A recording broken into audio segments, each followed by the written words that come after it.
She marched through my front gate like she was storming a palace, heels snapping against dry gravel, clipboard in one hand. That smug look on her face, like the laws of property didn't apply to her. I was brushing down my quarter horse, Duke, when I spotted her silver SUV parked half-crooked by the split-rail fence. The dashboard placard read, HOA President, Meredith Langston. I sighed. Not this nonsense again. She didn't knock. Didn't even glance at the bold metal sign that said Private Ranch, no trespassing. Just stormed past it, barking into her Bluetooth headset about non-compliant paint tones and fire code violations. She was halfway to my barn when I cut her off. "Can I help you?" I asked. She held up a finger like I was a child interrupting her conference call, said, "I'll handle it myself," and reached for my barn door. That was it. I slammed it shut and calmly pulled the pepper spray from my belt. "You've got 2 seconds to turn around," I said, "before your day gets real spicy." Her eyes went wide, lips twitching with rage, but to her credit, Meredith Langston actually backed off. What she didn't know? The whole thing was caught on camera, and it was just the beginning. It had started 3 weeks earlier when I received a letter from the Brook Hollow Ridge Homeowners Association. At first, I thought it was junk. My family's ranch sits a good 12 miles outside city limits. We've never belonged to any HOA. But the letter wasn't a mistake.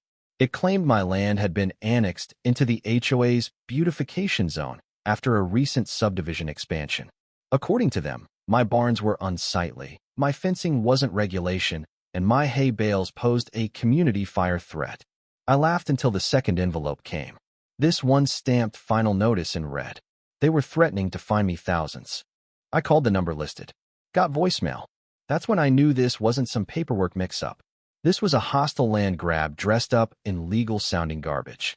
I spent days digging through deed records, survey maps, and even pulled out a handwritten letter from my grandfather proving the ranch had been in our family since 1954, decades before Brook Hollow Ridge was anything but open scrubland. But Meredith didn't care. She came back, this time complaining about the solar panels on my barn roof. Said they didn't meet the approved slate gray color palette. "This is a ranch," I told her, "not a designer cul-de-sac." She sniffed like I'd insulted her ancestors and pointed to my livestock shed. "You'll need to submit HOA Form 22C for exterior structure review." That's when she tried to open the door, and that's when I reminded her again very clearly that pepper spray burns. She stomped off screaming that this land is under HOA jurisdiction now, but I already knew better. The cameras I'd installed hidden in birdhouses, gate posts, and even the weather vane had it all. Every trespassing moment. Things escalated fast. I got more letters. One accused me of overusing irrigation despite my system being rain-fed and low-flow. Another claimed my bull, Maverick, was visible from a jogging trail and emotionally disruptive. I knew what they were doing. They wanted to drown me in paperwork and fines, push me until I gave in. What they didn't know? I don't fold easy. I called the sheriff, a zoning attorney, and the county clerk. Every single one confirmed the same thing. The HOA had no legal claim over my property. None. But Meredith wasn't about legality. She was about control. And when she sent a landscaping crew onto my land with a bogus beautification order, that confirmed it. I told the workers to leave. They didn't until Maverick sauntered over, snorted, and gave them a look. They packed up fast. But Meredith didn't stop. A few nights later, my southern trail cam lit up. Footage showed her sneaking around with a flashlight, heels wobbling on the uneven ground. She was trying to collect evidence. The next day, I got a certified letter from the HOA.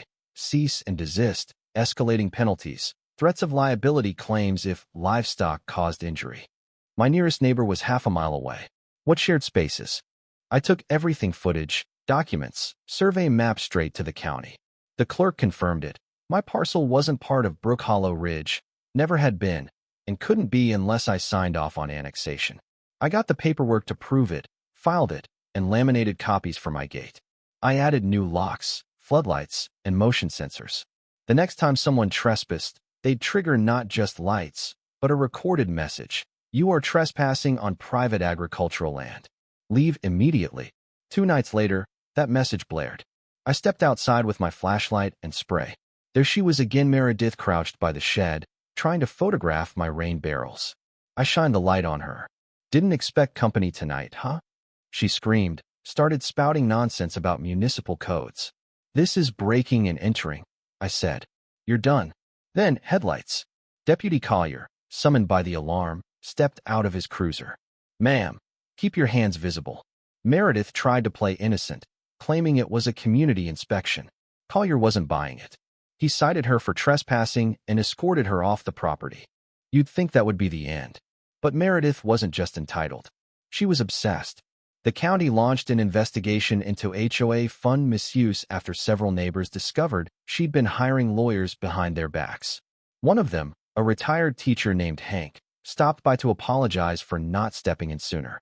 The real turning point came when a local news crew aired footage of Meredith's parking lot meltdown screaming at a county official, accusing everyone from the sheriff to my bull of conspiracy. The video went viral. The HOA board held an emergency meeting. Meredith was stripped of her title, escorted out of the building still shouting that I was a danger to community order. I thought it was over. Then a letter came not from the HOA, but from the County Agricultural Committee. They'd reviewed my filings and granted my ranch historic preservation status. That meant more protections, legal safeguards, and a big PR win. The recognition came with a plaque, which I mounted beside my new iron gate. It read, "Private ranch trespassers get the pepper and the spray." I didn't do it for glory. I just wanted peace. But word got out. Neighbors waved now. Some even asked for signs of their own jokes like HOA-free zone and Marvin the Bull handles security. Even local schools reached out about using the ranch for educational tours. Then came the cherry on top. A lawyer representing several Brook Hollow Ridge residents asked me to testify in a civil suit against the former board. They wanted to use my footage, my story. I said yes. If standing my ground helped prevent the next Meredith Langston from abusing power, I was all in. That night, as the sun set over the pasture and the wind stirred the trees, I saw a crooked little sign hammered into the dirt near my driveway. It said, "We tried." He sprayed. "We lost. Long live the ranch." No name, no claim, just a message. I left it there. Some battles aren't about winning. They're about reminding people where the line is.